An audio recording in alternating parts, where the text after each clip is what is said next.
Good evening and welcome to Open Your Mind Radio. You have myself, Alan James. And you have myself, Stephen George. A very good evening. Good evening. It's Sunday the 15th of September 2013. Hello, good evening, and it's a very windy day out there. The weather's taking a turn for the worse, Steve, I think. Great drying weather out there. You have some clothes on the line, except for you have to weld them onto the line first. If they stay in the line, exactly. No, the weather has definitely taken a turn. A lot of head colds and sickness about, and sore throats and whatnot, but yeah, I think the winter is definitely arriving. I think the MMS is going to have to be taken. Okay, before we crack on, let's get the communication channel, Steve. Okay, Mary, if you're sitting comfortably, how can people communicate with us this fine evening? The communication channels are email info@oymireland.com, by phone 046 927 1212, and you can also contact us direct through the OYM chat room. Thanks very much, Mary. 04692711212. If you're going to ring in from outside the Republic of Ireland, it's 00353 in front of that. And if you want to communicate with us on our own chat box, chat facility, chat room, you can navigate to oymradio.com. And in the left-hand corner of your screen, you will see live chat. Click here for live chat. You can log in there with your real name or a pseudonym, and that's where you can pose questions for our special guests this evening. And we'll also be monitoring the MSI chat as well. Alan. Excellent stuff. Okay, on tonight's show we have two guests. Our first guest is a chap called Ole Dammegard, and our second guest is Michael Talinger. Now, Michael's going to be on about 8 o'clock. Ole's going to be in a few minutes, but as usual, we're just going to catch up on a few things that happened during the week. Now, yesterday we had the United We Strike Radio Marathon. Very successful, loads of guests on. The podcasts are now available to be listened to or downloaded if you go over to unitedwestrike.com, and you can have a listen there. All the podcasts from the show, I think, so far up there. So if not, they'll be up there soon. But I think the section I did, I have them all up there. So if you want to listen, but a very successful marathon there is very good. But Steve is going to tell us about the Michael Talinger gig. Steve. Yeah, if you've been listening to the show of recent weeks, you'll know that we were plugging the Michael Talinger gig that he was going to be doing, but unfortunately we're not actually sure as to why, but that gig has been cancelled. I don't know, we're not 100% sure as to why it's been cancelled, but it has actually been cancelled. So unfortunately, if you do have tickets, I'm guessing you can probably return them for a refund, hopefully, but yeah, more on that as we get it. Excellent, okay. We'll find out, we'll speak to Michael later. And you want to talk about Wednesday? Yes, Wednesday, as we have mentioned already, is the Lock the Government Out of the Dáil. And that is hopefully it's going to be an absolutely massive protest. And it is, as we say, taking place on Wednesday. That is the 18th of this month. That is next Wednesday. So if you're listening to this broadcast, either live or on the podcast, if you can get down there for Wednesday, do try your best to get down, because from what we've seen and what we've heard, it's spreading like wildfire, and there should be a lot of people there. Even there, I happened to be in Dublin City yesterday, and one of the buildings there in Dublin, they have a absolutely massive backdrop. It's like a flag, or what would you call it, draped over the building anyway, but it says 100 years unfinished business, and it's talking about the lockout. So yeah, hopefully it's going to be an absolutely massive protest. As I did say last week, when we were speaking with Ben, don't know if it will accomplish anything, because as we all know about the protests in Ireland, we generally march up to the barrier where we're told, or the line that we're told we cannot go across, and generally we're good citizens and we stay there. We have a rant and a rave, jump up and down, stamp our feet, hold our breath for a couple of hours and go home. And then it's misrepresented in the newspapers, and if it just kind of becomes a non-starter really. So all I can say is hopefully there will be a lot of people there, and maybe there is strength in numbers, maybe we can make a difference. Exactly. I was just looking at Jim's post there about his tomatoes. I'm the same, Jim. My tomatoes took a fall and they fell out of the actual container because of the winds, and I had to replant them. Hopefully they'll be okay. Fingers crossed. But yeah, we're going to just a quick mention about Ben's situation. Obviously we feel that the government are looking to get Ben on some kind of trumped up charge and lock him away. because obviously he's getting to them, and the whole direct democracy thing is getting to the government. These people are parasites, and they are career politicians, and they don't want to lose the power. So they will do anything they can to shut people up. And one of the things they're going to try and do, obviously, is try and lock Ben up. So everybody needs to support Ben. Ben's doing what he needs to do at the moment, and I'm sure we'll get an update along the line through the DDI website or through Ben himself on Facebook as to what's going on. But we have to give Ben the support, because if we let them away with this, then they'll get away with everything else. So we have to give the support and do what we can with Ben. I think it's very important that we do that. So keep tuned in. I'm sure between OYM and MSI we'll keep you informed of what's going on with Ben anyway. So, keep that in mind. Keep checking Facebook, keep checking DDI, and we'll pass the message around as much as we can, even on email. Yeah, you'll hear the news on MSI or OYM. You won't hear it on BBC or RTE or any of those other stations. But yeah, best of luck to Ben. Thumbs up. We have been in communication with Ben. He's doing fine. He knows in his own heart and soul that he's definitely rocking the boat, because everything's going to point in that direction, that they are out to get him now any way they can, because he's like, I suppose before he was a kind of a small fish in a big tank, and over the past 12 months, DDI have really started to grow. Well, so it was only really December, so it's 9 months. So in the past 9 months, DDI have grown from a small fish in a big tank to a fairly big sized fish in a big tank. So career politicians, watch your back. DDI is on the prowl, and best of luck to them. I think we should also mention, we did hear some sad news today, and we'd like to extend condolences from all here at OYM, and I'm sure from all the listeners as well, to John Squires and his family. I think it was announced there today on Facebook that John, who's actually Ben's right-hand man, his mother actually died. So condolences to all of the Squires family and everyone. We just got a message there about interviewing. Yeah, we'll try and have a look at that, Mick, when we can. Yeah, we're talking about Ben Gilroy, not Ben Fellows, just to clarify things with Ray there in the chat room.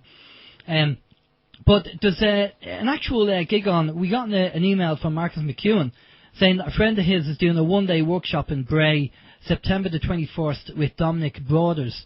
Dominic is holding a one-day workshop in Bray on September the 21st. It promises to be a great day of insight, inspiration, and personal breakthrough. And he highly recommends that you take the course. A few hours to allow yourself experience the challenge of being confronted with your own inner voices of possibility and resistance. And more than that, on this day you will learn why the resistance seems to win so often, and how to change the patterns of thinking, behaviour and action in such a way that you begin to experience more freedom, more peace, more abundance. Location is the Barracuda restaurant on the seafront in Bray, County Wicklow. Time is 10 a.m, 4 p.m. And the cost is a donation, a sweet, or something similar to that. A few washers maybe. A few washers maybe, just to help. Yeah. And sure, I mean, if you can make it, it's as Alan said, it is free. It might be a little bit windy out in Bray this time of year, but if the sun is shining, you can make a day. Maybe have a little picnic. Bray is a nice little holiday place. Well, not the worst place in the world. It'll be indoors anyway. Just something else I want to quickly mention. I was down in Kinnegad today, and they already have the posters up on the lamppost saying, abolish the Seanad. Vote yes to abolish the Seanad. Well, yeah, I've seen a few of them around here, around these parts as well. But, as I say, I was in Dublin yesterday. Dublin is a wash with them. They're every lamppost. And it's kind of, you don't know what way to go, Alan. I don't know if you've seen it, but there's a lot saying vote. I think Fianna Fáil are saying vote yes. Fine Gael are saying vote no. I think Labour are saying, vote yes.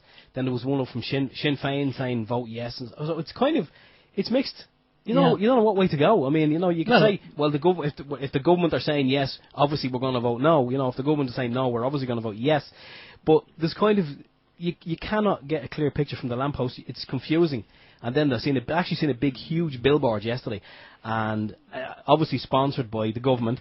It said, if you want to know more about the referendum, log on to this website where you get the facts. Yeah, right, okay. Listen, my understanding of it, and this is just my understanding, we don't want to abolish the Seanad because the Seanad are the people, funny enough, I know this sounds really weird and we have to get rid of them as well, but they are kind of the watchers of the Dáil. And if the Seanad goes, then Enda Kenny will have complete dictatorship and Europe will have complete control. That's my understanding.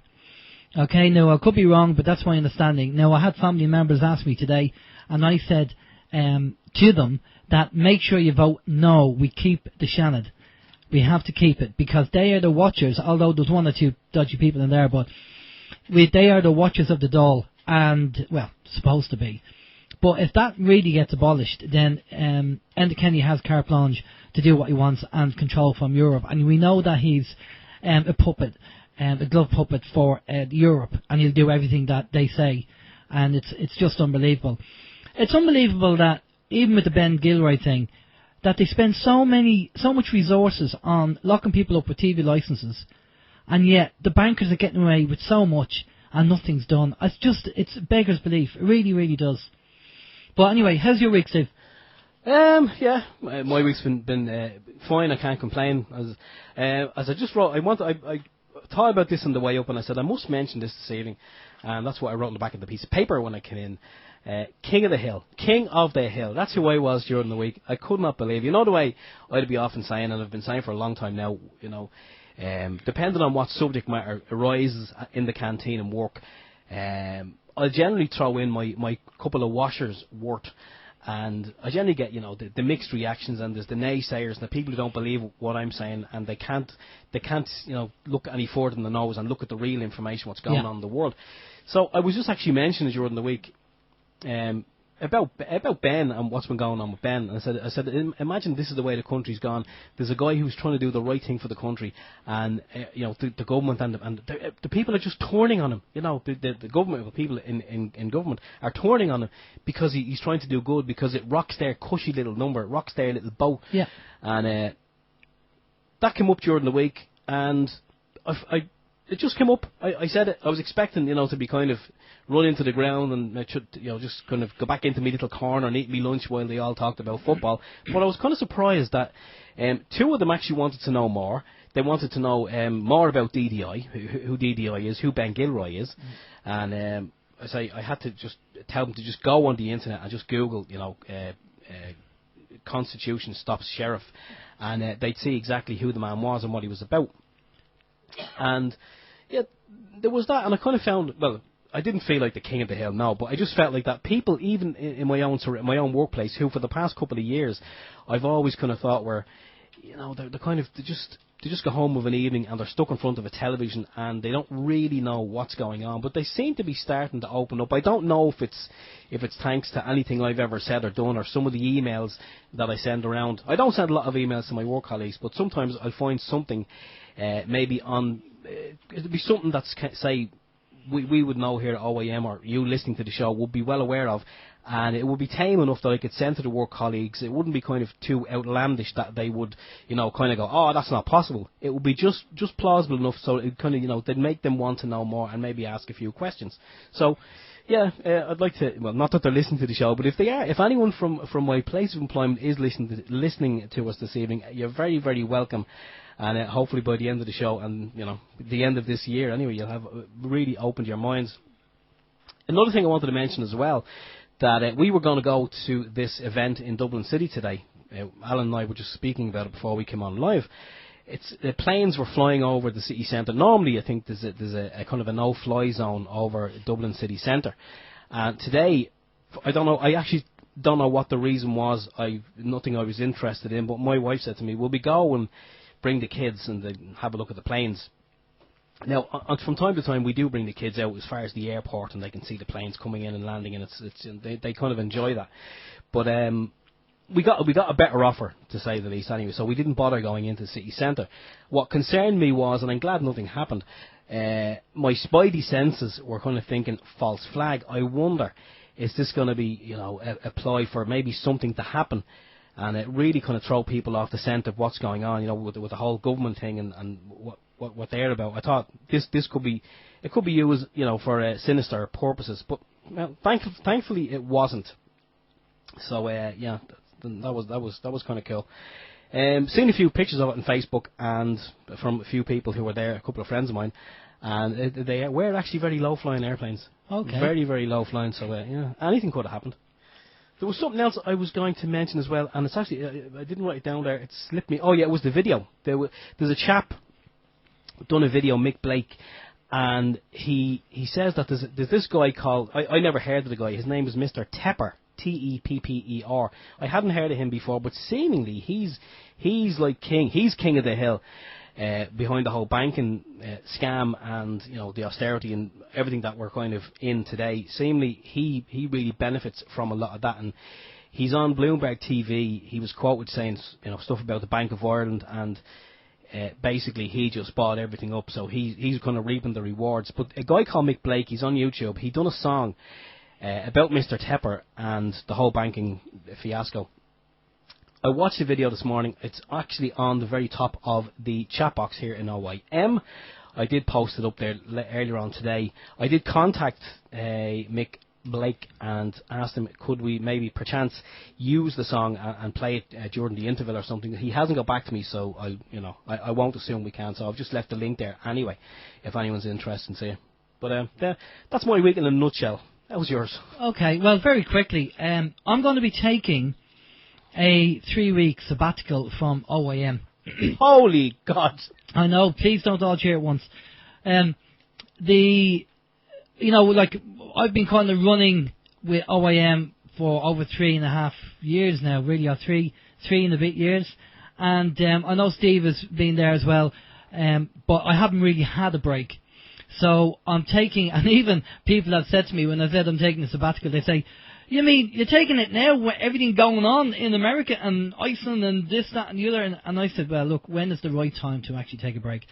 So Steve is going to be running solo for the next 3 weeks. I'll be there in the background anyway, but I'm just I have to recharge the batteries. I've been told that I need to recharge the batteries. So I'm going to be switching off, but I will be there as a backup and support for Steve. And so we've organised the 3 guests for the next 3 weeks, but I'll be in the background, I'm sure, still, I'm sure you will. Well, all we can say is I hope your batteries get a good charging, because you'll be missed at the helm. No, you will be missed at the helm. I mean, hang on a second. The good ship OYM, I like being on the ship and all, but I'm not the captain. I'm happy just making the tea. Oh, look, Chris on the chat room, he sussed it. He said, I bet I'm off to Russia to see Abby. The jig's up. The jig's up. Abby Martin was in contact during the week. She's invited Alan over for 3 weeks. I'll be very disappointed because Abby's actually based in Washington, I think. So if I do go to Russia, I won't see her there. Oh, but, but thanks for that, Chris. I like the... Sorry. I like the idea. Anyway, did you hear Gilmore backtracking? He has more faces than Big Ben and all of them ugly. Look, they're just parasites. I don't even waste my time with them. The politicians coming at the door, if they ever do, just tend to get lost. The parasites, They're only thinking of themselves. They feather their own nest, as my granny used to always say. Okay, listen, we're going to get our guest on because time's getting by. Our guest is a chap called Ole Dammegard, and he's an award-winning author, inventor, former journalist, an investigator who has dedicated some 25 years of his life doing the utmost to reveal what is behind many of the global conspiracies. So, good evening, Ole. How are you? I'm very blessed, thank you. Very happy to be on the show as well. Great, thank you for coming on. Much appreciated. Okay, Ole, tell us, give us a brief synopsis of your background and why you've been doing 25 years into conspiracies. How did you open your mind to it? And then, obviously, when the research came, what made you go into that particular area? It was in the early 80s when it was the first time I saw one of the documentaries about Kennedy, where they showed the original Zapruder film. If you know about the Zapruder film, that is a film filmed by one of the bystanders just when Kennedy's being shot. And it's very clear when you see that the shot that actually killed him, the last final headshot, came from the front and to the right, and not like the official story from behind and from the right. You can see the way Kennedy's head is being thrown back and to the left, showing that where the impact came from. And so at that point, I understood that there's something very weird going on, very different from the official story that I was being told, that there was a lone crazy guy by the name of Lee Harvey Oswald that did it all by his own. And that started sort of a long trip for me, where I started. I think I read about a couple of 100 books about the Kennedy assassination, just to see if I could really understand what had happened, because it's such a multi-layered labyrinth inside an enigma. It's built like that on purpose, so it's very, very hard to figure out what actually happened. And then, while I was so almost obsessed about this assassination, I got more interested in the Robert Kennedy assassination as well, and then Martin Luther King, Abraham Lincoln, and so on. And I started after a while to see a very clear pattern on how these different assassinations were done. It was almost like they were using like a bullet list, like a template on how to make a political assassination and trick the public into believing that something else happened, that it was the deed of a lone crazy guy. The reason why they always choose a lone crazy guy is because if he's alone, they don't really have to look into it. But if there's more than two people involved, then by law it's named and labeled a conspiracy, and then it's a totally different legal process.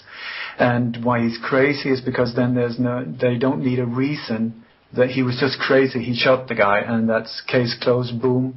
And then very often this patsy is killed or locked away, and so that you never hear about it again. I see. And okay, go ahead. No, sorry. No, go ahead. No, then while I was doing this, in 1986, the Swedish Prime Minister was gunned down in the street. His name was Olof Palme, and he was the official story was that it was once again a lone crazy guy who came up behind the couple. They were on their way home from the cinema, and then he fired a shot into the back of the Swedish Prime Minister. He went down. He fired another shot at the Prime Minister's wife, and then the killer ran off, never to be seen again. But the official story right away was that it was a lone crazy guy, and that the Swedish police was doing everything they could to find him. Then and I totally believed that. I believed that I lived in a country that was a democracy, where I could trust the police, that the good guys were the good guys, the bad guys were the criminals, and so on. But then after a year or so, I started to see that there was something very weird going on in Sweden as well, because the Swedish assassination was following exactly the same steps as the Kennedy assassination and so on, and that the investigation seemed to be covering up instead of trying to reveal what had actually happened. They was blocking all witnesses. They were making fun of them. They were looking everywhere else than the witnesses was pointing, and as the only way they went for, even though it took different turns, but in the long run it was back to the lone crazy guy after taking different trails. But it was very obvious for an objective observer that this was a conspiracy that was very big, really very big, and where the Swedish authorities had been part in covering the whole thing up, and also part of even planning it, which was quite frightening for me to understand.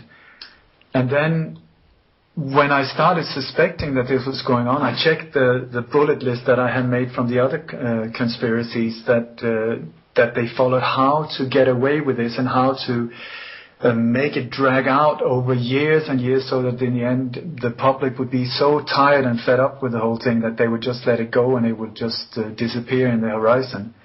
And so I checked the bullet list with the other big cases, seeing how they had been done, and then I compared it to the Swedish assassination, and then I could foresee what the next step by the Swedish police would be if that had actually happened in Sweden, if there was actually a big conspiracy going on.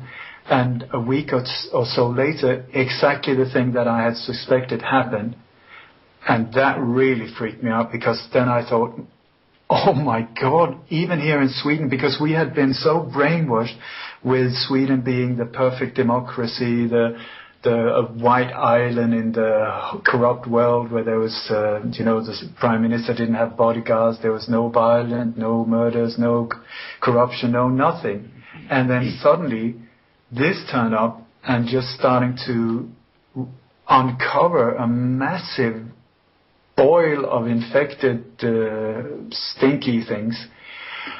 So that was a very brutal wake-up call for me. So what I did up until that, I used to work as a journalist on a local newspaper, but at that point I just quit my job and I moved to Stockholm to see if I could find out what actually happened, not what I was being told by the media, but what actually happened.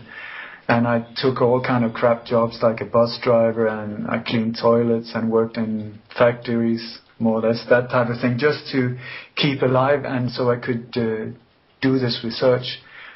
And then I teamed up with a small group of private people. We were called the private investigators. It was a small group of very sincere, normal people that was just very worried about what had actually happened in Sweden, and who was doing their absolute utmost in uncovering what was going on. And so I spent a few years with them, learning everything I could from each and every one of them, because they had gathered so much information at that time. At the same point, I also discovered that there were two ways to approach this. Either if you really went for the truth, one of the protective ways of doing it was to get the spotlight on you big time. Yeah.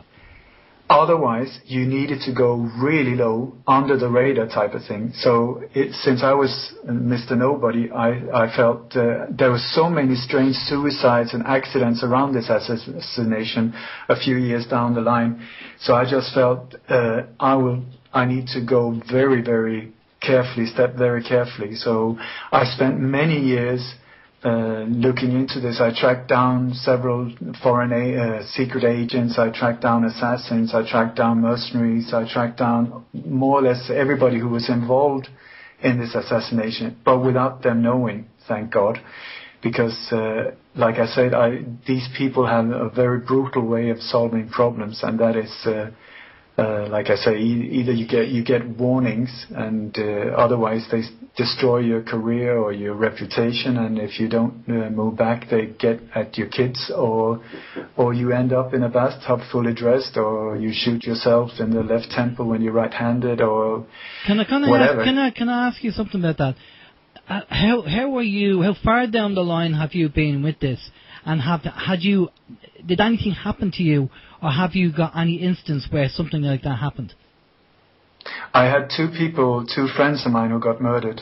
That's quite serious. Who died in very strange circumstances, and at that point I was so deeply involved in this that I felt I need to leave Sweden because it was not safe for me anymore. I had a visit at home as well. And it's really scary when you know what type of people you're dealing with, and so I felt I wanted to stay here a bit longer, so I left Sweden and moved to Spain. And here in Spain, I managed to write a book about it. It's called Coup d'etat in slow motion, because that is what I think actually happened. It was not just an assassination; it was a real coup d'etat, but done in slow motion, so that the population wouldn't really notice what had happened. And one of the reasons why I'm so determined to get the truth out there about this and many of these other cases is because it's affecting everyone's daily life, with most people not being aware of it. And so that's why I feel very strongly about getting it out there, even though it's a risky business. Definitely. I mean, anything we do in the alternative media, as I said, we just mentioned one of our own guys here, Ben Gilroy, who the government want to lock up because he's actually getting to them.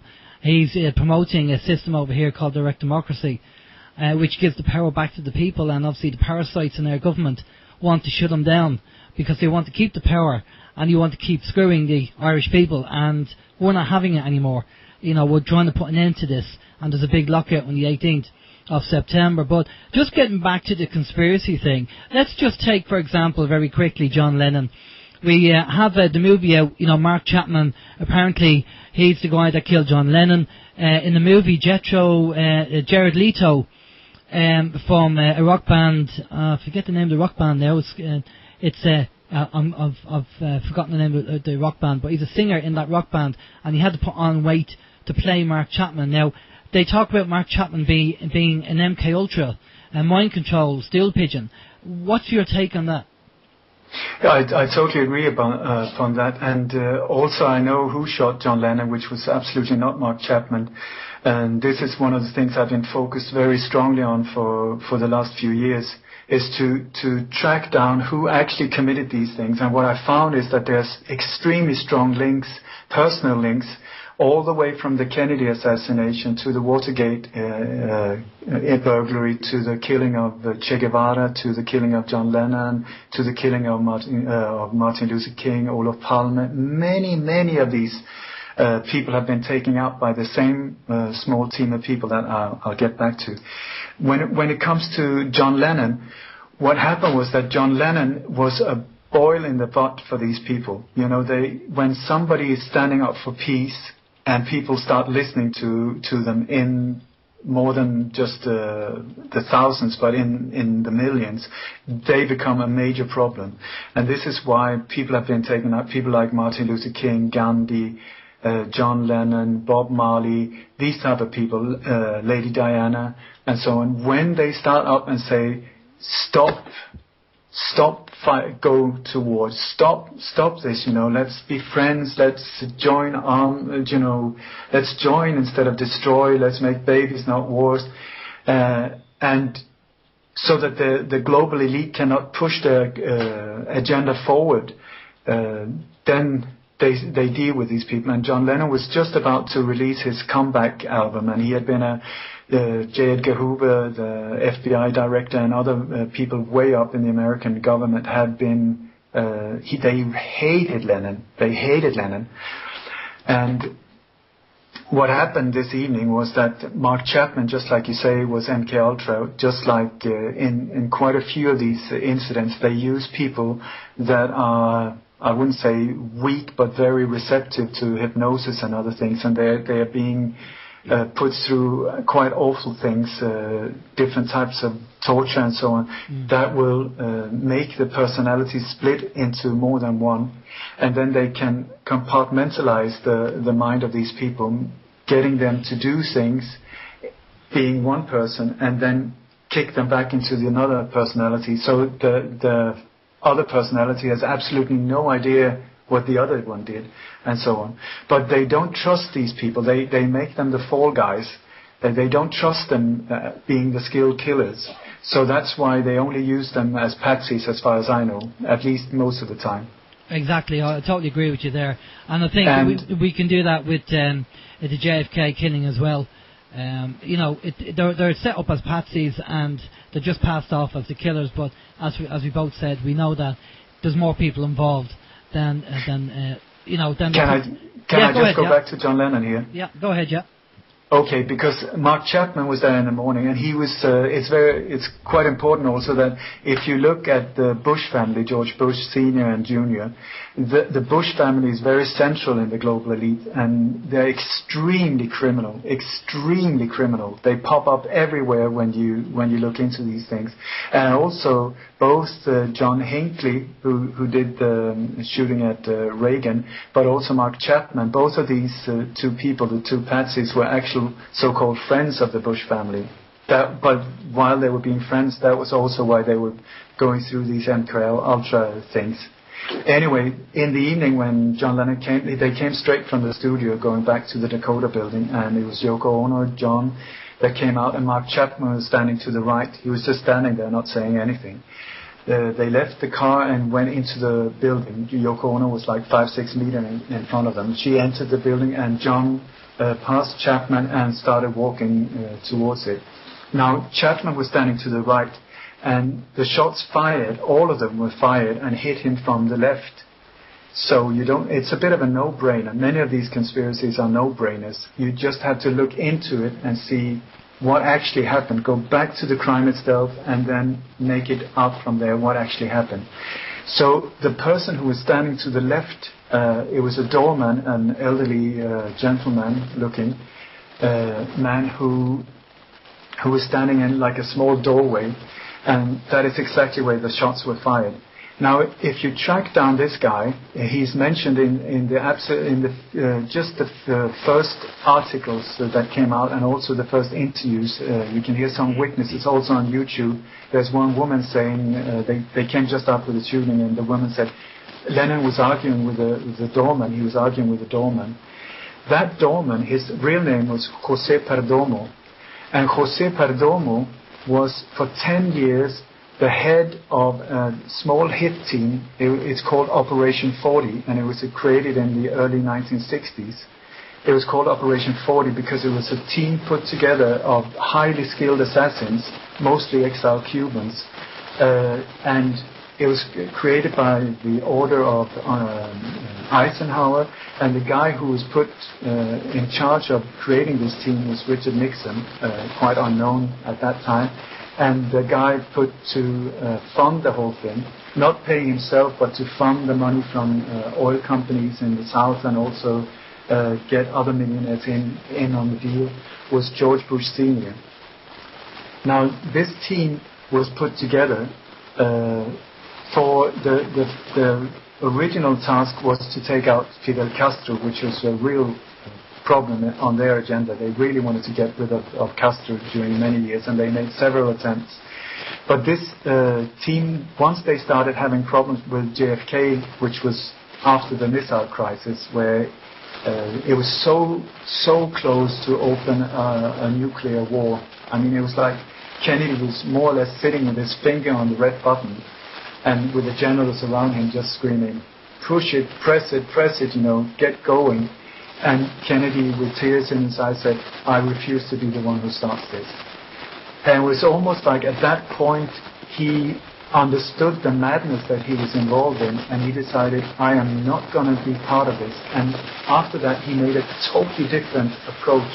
He went out, he said, I'm going to splinter the CIA into 1,000 pieces, I'm going to withdraw from Vietnam, I'm going to destroy the Federal Reserve so that the money power will come back to the real people.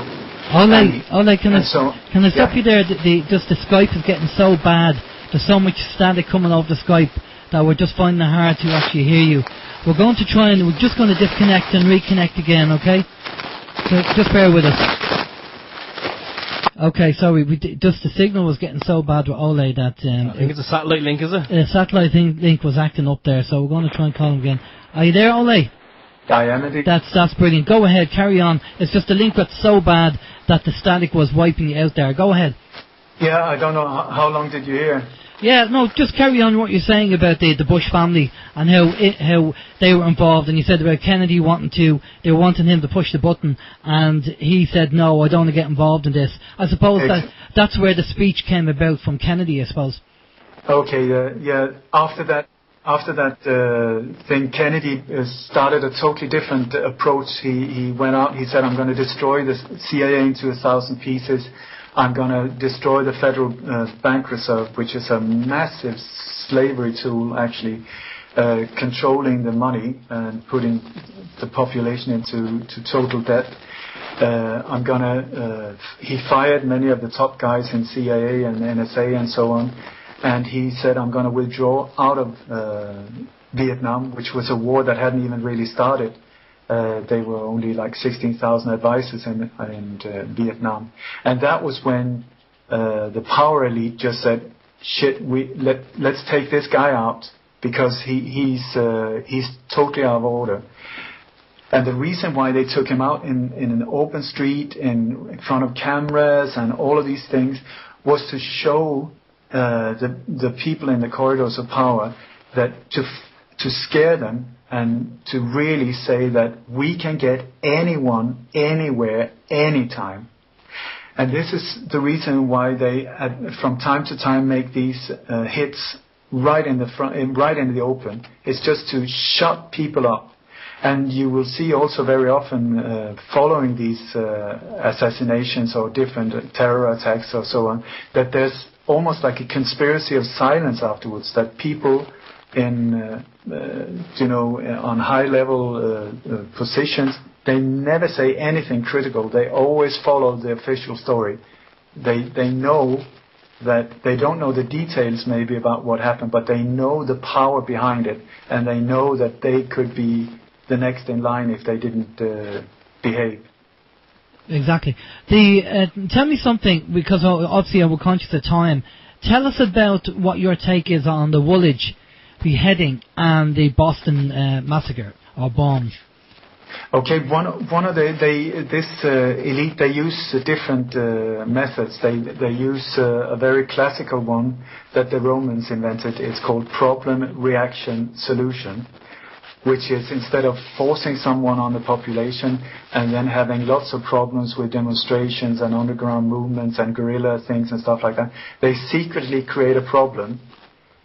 Often this is in the form of a bomb to get a reaction, an emotional reaction. So the bomb needs to go off where there's women, children, all of these things, to get as much of an emotional reaction from the population as possible, so that they can move in with a solution. And this solution is always more control, more centralized power, more surveillance, fewer civil rights, and so on. It's standard procedure. The other one they use is distraction. That when something is getting a bit out of hand, they sort of let something explode to the left or the right, or something in media, like boom, thing that would distract the attention from the public away from what's going on. And if you remember, I don't know if your listeners are aware of the Bilderberg Group and the global elite. The Bilderberg Group is very central. Yeah, they would be, very, very aware of them. Okay, super. Okay, the Bilderberg Group is very central in this, and since 1954, when it was created, it's been in very, very big secrecy. They have yearly meetings in different places every year, with top secret surveillance and all of these things. Then, due to people like you and me and many others who have been digging into them, just following them, tracking them down, breathing down their neck, uncovering their agenda and who has been part of the meetings and so on. It came to a point here in 2013 where suddenly they couldn't avoid going out in the open with it. So instead they tried to invite the media, not into the meeting, that was totally secret anyway, but into the grounds, and the meeting was held in Watford, just north of London. And the meeting was held there on the 5th and 6th of June this year. But just before that, to get the attention away, they made this thing, the so-called beheading in Woolwich, which in the old days these conspiracies used to be really well planned and with quality and real people dying. You know, there were actual things that happened. But lately, the last few years, they've speeded things up so much because I think it's because there's such an awakening going on, and people are becoming more and more aware about these false flag operation and psyops and so on that no one knew about before. So they need to speed it up, and they're getting extremely sloppy nowadays. They're even using actors. And this is what happened in Woolwich. If you look at that, it's one of my personal favorites because it's so badly done, so badly done. Can I go into a little detail around that? Yeah, go ahead. Yeah. Okay. The official story, I'm sure you know that these two black Muslim guys were driving up the road. They were passing this army barrack in Woolwich, and they saw a guy with a T-shirt where it said "Help for Heroes." Walking down the street, and they thought, oh my God, we're going to get this guy. So they came from the left hand of the street and crossed the other lane, drove up onto the pavement, and officially hit this guy with a car. Then they went out of the car, chopped off his head with a big axe and a big knife, and pulled his body out in the street. And then they went to the other pavement, and they were filmed by a guy with a mobile saying, "We're very sorry that your women had to see this, but this is what's going on in our home countries, and you can't trust the government, blah, blah, blah, blah." And then after that, he crosses the street back to the other guy. They're standing there waiting for almost 25 minutes before the police comes. And the people in the background, totally calm and nothing. There's just this body lying apparently, officially without a head in the street. And then after 25 minutes, the police comes, and you can see the aerial photos. These two black guys, suddenly they just rush up to the police cars, and the police just boom, boom, boom, shoots them.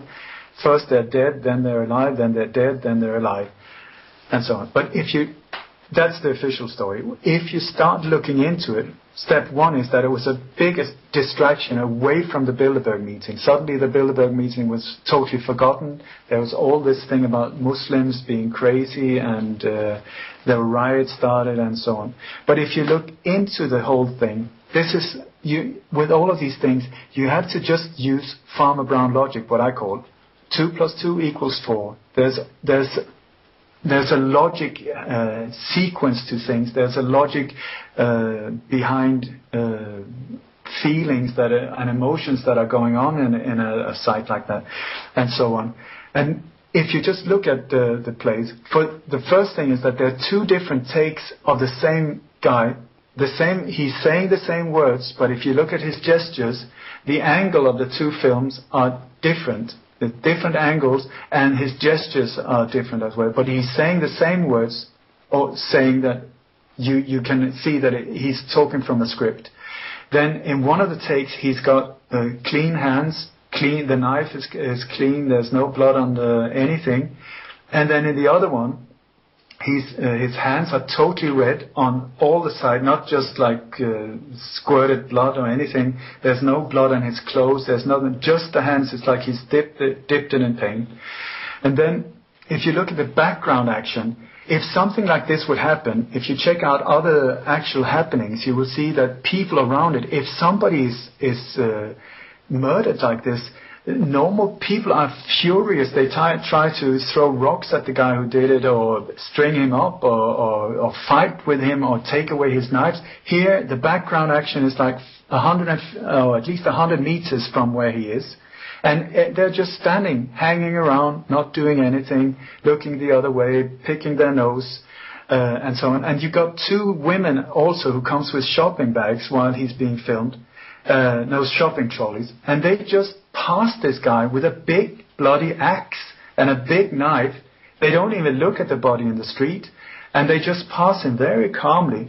And they do both of these takes that are different, have the same background action.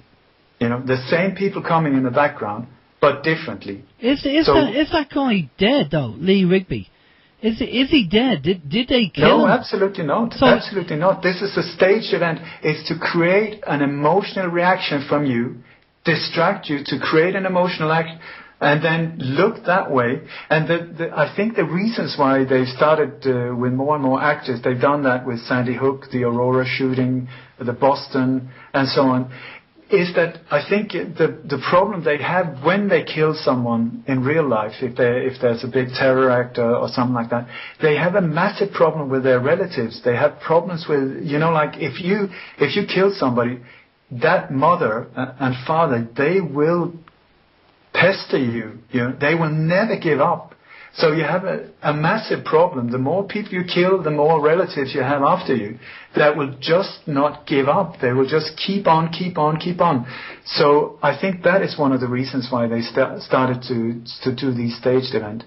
So if I can just go back to details, because you can look these things up yourself on YouTube and compare and so on.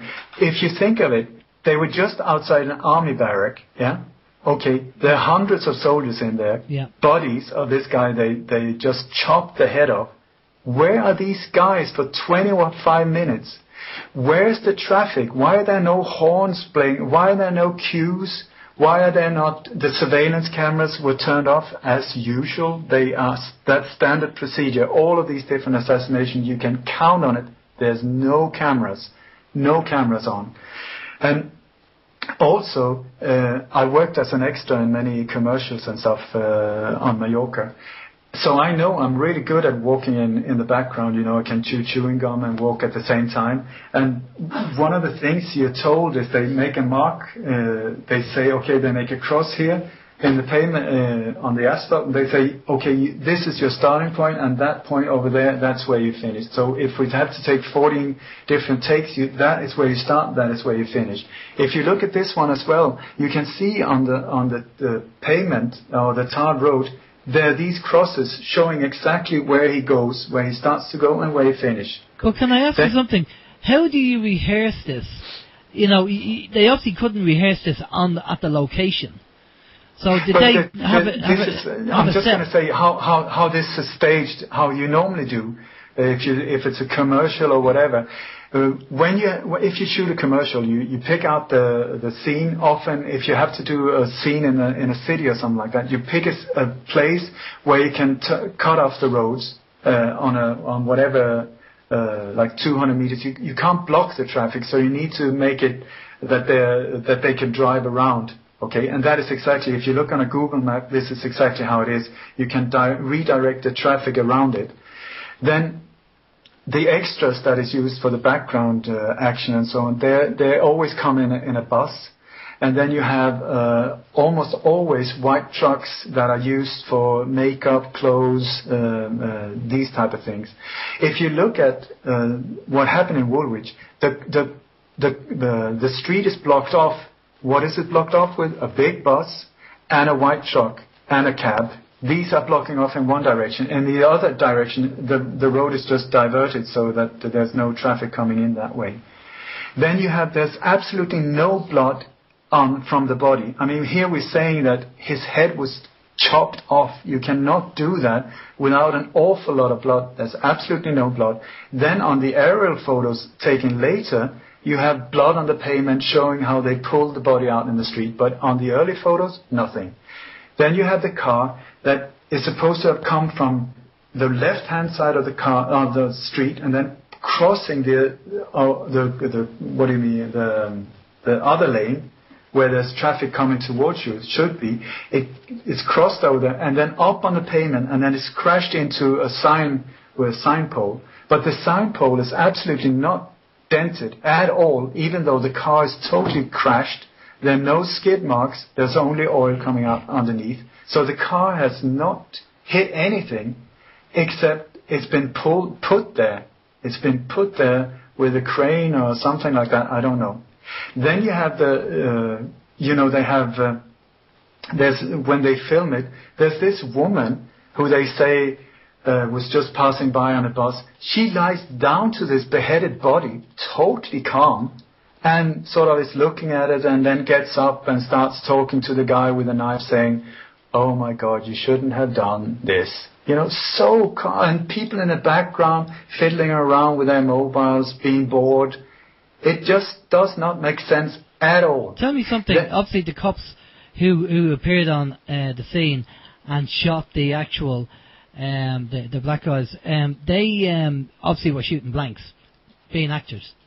Yeah, of course. It's like I suppose an episode of The Bill, you know, where they obviously pre-rehearse it and everybody's dressed up and where's this Lee Rigby guy? Was there such a guy called Lee Rigby? Was he a name made up, and he was an actor, and now the actors disappeared or gone off somewhere? I don't know. I don't know. I just know that I work a lot with Photoshop, and it's very easy to create a face. You can just say the eyes from someone, pick a nose from a third person, and just put together a face. It's very easy.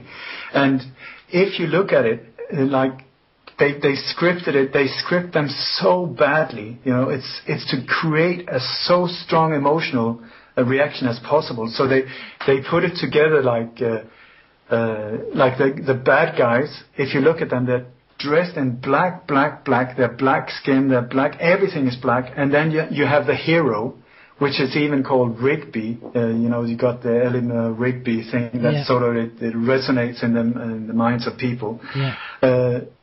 Rigby, and then he had a T-shirt with "Help for Heroes." I mean, it's it really is low-class B-film type of script, And if you listen to the commentator who commentates it, it's like a really bad script, and how Baghdad violence has come to London, and the Muslim. Okay, we've about 5 minutes left, 6 minutes left. Give us your synopsis on where we are now today. As you said earlier, the cabal, the global elite, are speeding things up, and they're getting desperate and they're making mistakes because of what's going on. We've all seen the escalation of what's going on. Where are we now? Are we facing another false flag, based on the fact that they're getting desperate to have something else? I feel so optimistic. I think this is an absolute amazing time to be alive, because it's crackling around them. It's falling apart around them, and I spent like almost 30 years tracking these people down and finding out that whatever terror act I looked into, whatever civil war or whatever it is, you can track it down to this group of people. And it's not a big group of people. It's like a couple of thousand. And we're like 9 billion, so it's actually an absolute joke that they are so-called powerful, that we let them be that. And I think that the more of these false flag operations, they're doing a lot of them at the moment, trying to, especially in the States, these mass shootings that is going on. It's to blame the guns, so that they have a reason to disarm the population. That is the whole idea. Get rid of the guns from normal people so that they can just take over by military force and martial law. So this is why they arrange all these mass shootings. And really, when you look into these mass shootings and the Boston bombing and so on, they didn't really happen. They even use the same actors. I send out a weekly newsletter, video weekly, twice a month, where I show visually that, so you can compare. You can actually see that, for instance, with the Aurora shooting, the Boston bombing, and the Sandy Hook and so on, it's the same sheriff but different states. The same sheriff. You got the same in one. Like in the Sandy Hook thing, one actor or one woman, she was the headmaster at the school and was killed there officially. Then suddenly she's a witness in the Boston bombing. It's so clumsily made. They even use the same photos. They're really not clever at this. And I think that's going to happen more and more. I think we've reached our time there, Ole. Listen, a big thank you for coming on, and I think what we will have to expand on this. I think we'll have to get you on in a couple of months' time and do a full interview and go through more stuff, because, as you say, there's a lot more to go through. We'll just run out of time. But a big thank you for coming on. I'm going to pass you over to Steve, and Steve will get all your contact details and your website so I can let our listeners know what's going on. So over to you, Steve. My website is lightonconspiracies.com. lightonconspiracies.com. Thanks very much for that, Ole. Yeah, we actually had someone post the website address up in the chat earlier, and I was actually looking at your website there earlier on today, and it's very interesting, good information, and anyone who's looking for your book, the book is available from there as well, and I'm sure it's well worth the read. So listen, Ole, again, for myself as well, thank you very much for coming on, because the information you've given us has been very clear, very concise. As one of our listeners on the chat room said, that he agrees with you 100% that you've definitely done your homework. Brilliant stuff. And again, thanks for coming on, Ole. Just stay with us there for a minute, and we'll go to a musical break. We'll be back after this. This is Open Your Mind Radio on OYMradio.com, NSIRadio.com, and UnitedWeStrike.com. And we're back. That was a little bit of Dave Von Kleist there. Are we Free. I can't see the rest of the name. That's terrible, isn't it? I can't see the name. But it's Dave Von Kleist, a good friend of OYM. Are we free in America Day? Yes, I believe, yes. yeah, it is. Okay, that was Ole Dammegard. We're going to have to get Ole back on. Very good information there. Next guest is a chap called Michael Talinger. Now, I'm sure there's a lot of people who know Michael. The first time I heard about Michael was when I heard about the case he had in South Africa, taking on the banks regarding Promissory now. So I want to kind of, get a background on who Michael is. Basically, the information we have is obviously he's a South African author, scientist, explorer, and founder of the Ubuntu liberation movement, which I've heard about. So we want Michael to obviously speak about that as well. So we'll just bring Michael in and we'll have a background, have a talk with Michael and find out about basically himself and obviously what he's doing today. So good evening, Michael. How are you? Hello. Hi guys. Lovely to be chatting to you. No problem, Michael. Thanks a lot for coming on there. Before we get into any information, Michael, let's start off with your background. You could just give us a quick bio on your background, and then we'll talk about what that case in South Africa, because that's the first time I actually heard about somebody taking on the banks regarding the promissory note. So I was very interested, and I don't know, I did hear the actual audio tapes, but I never found out what happened at the end of that. So if you give us a quick heads up on who Michael Talinger is, and then we'll take it from there. Thanks very much. Well, firstly, I'm a researcher. I have a background in pharmaceutics, studied at the University of Witwatersrand in Johannesburg, where I graduated from, and I carried on being interested in the anomalies of the origins of humankind.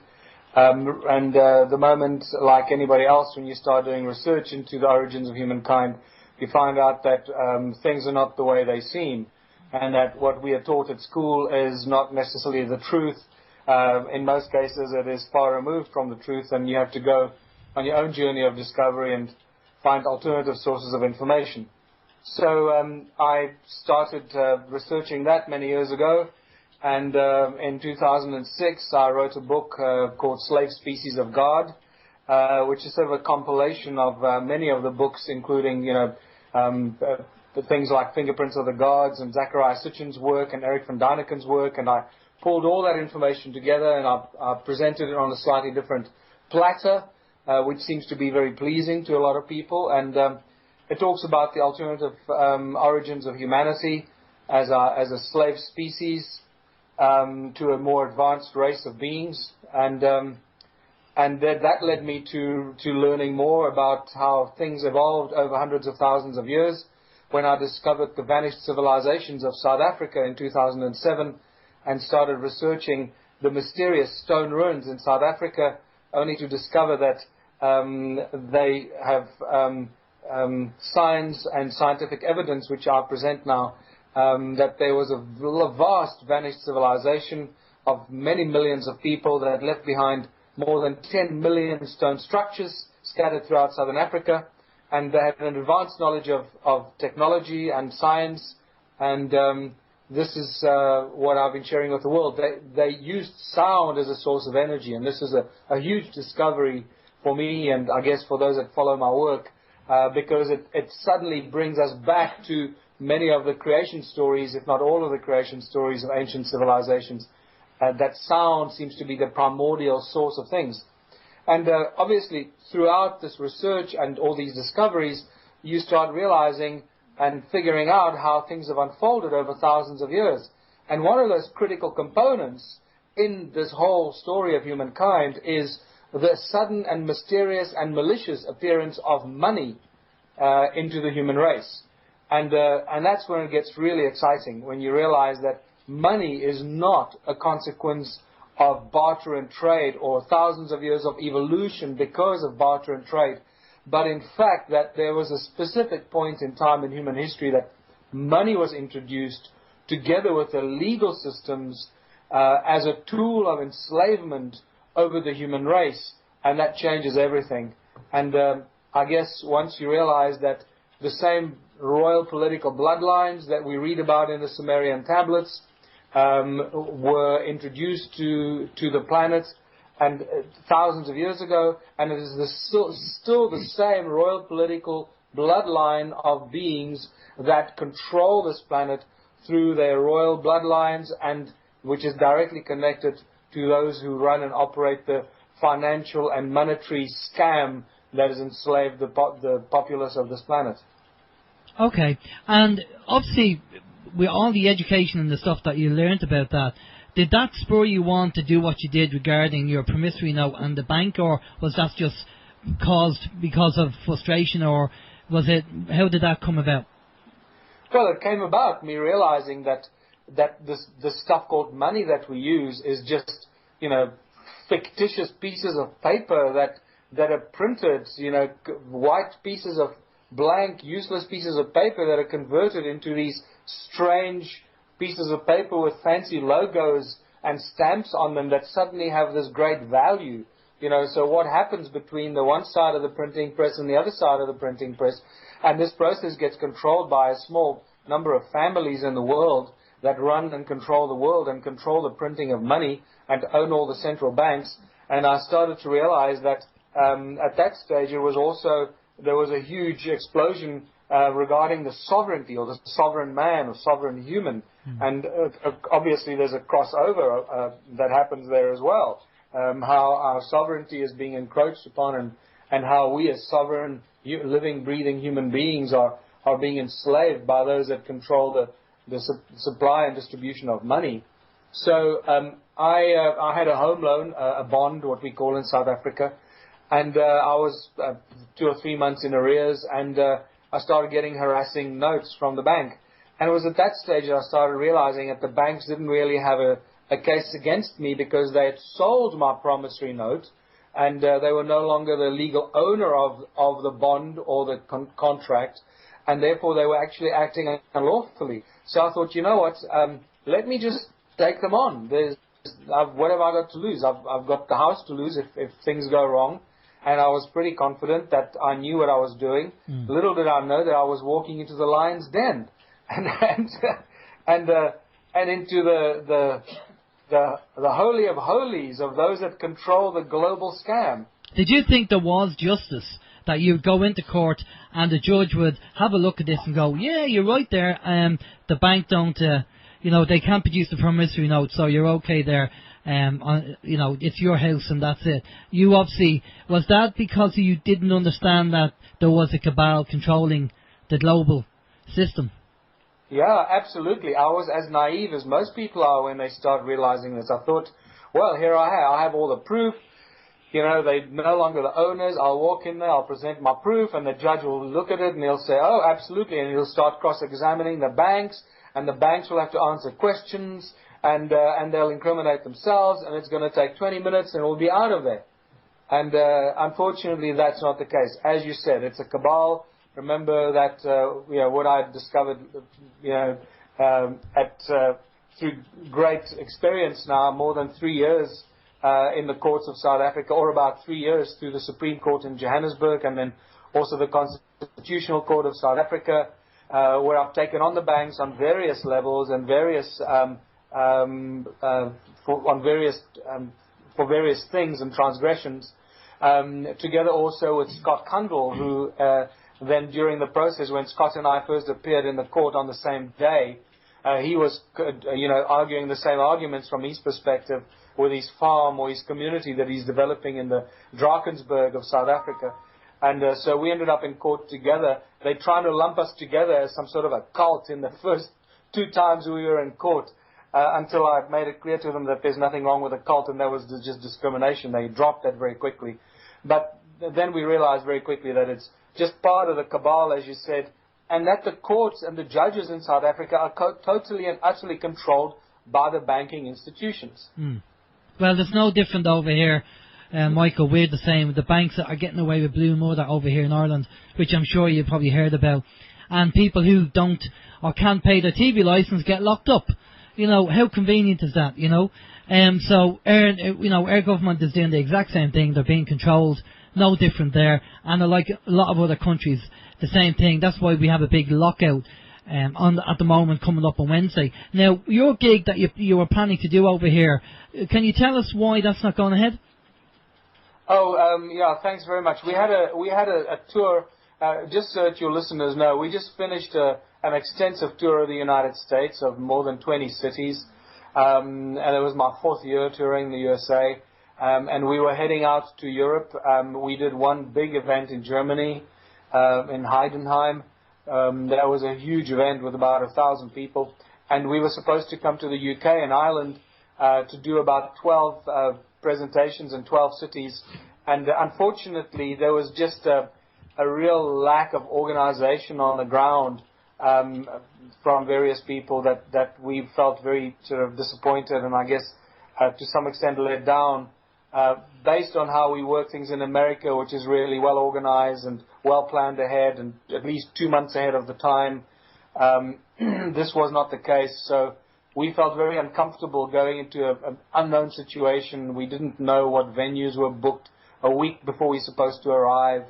Didn't even have names of the venues and addresses of the venues and the management and so forth, and we just felt uncomfortable. So we rather cancelled it, and we're going to start planning a new proper tour that we're going to handle the same way we handle things in America and do it properly, well in advance for probably in April 2014, and we'll certainly be in Ireland, and I really look forward to it. I'm devastated, I must tell you. I'm deeply sorry that we're not coming. I was so looking forward to it, especially to come to Ireland because it's a place of deep mystery and deep ancient knowledge. Yeah, we were giving the show a plug there.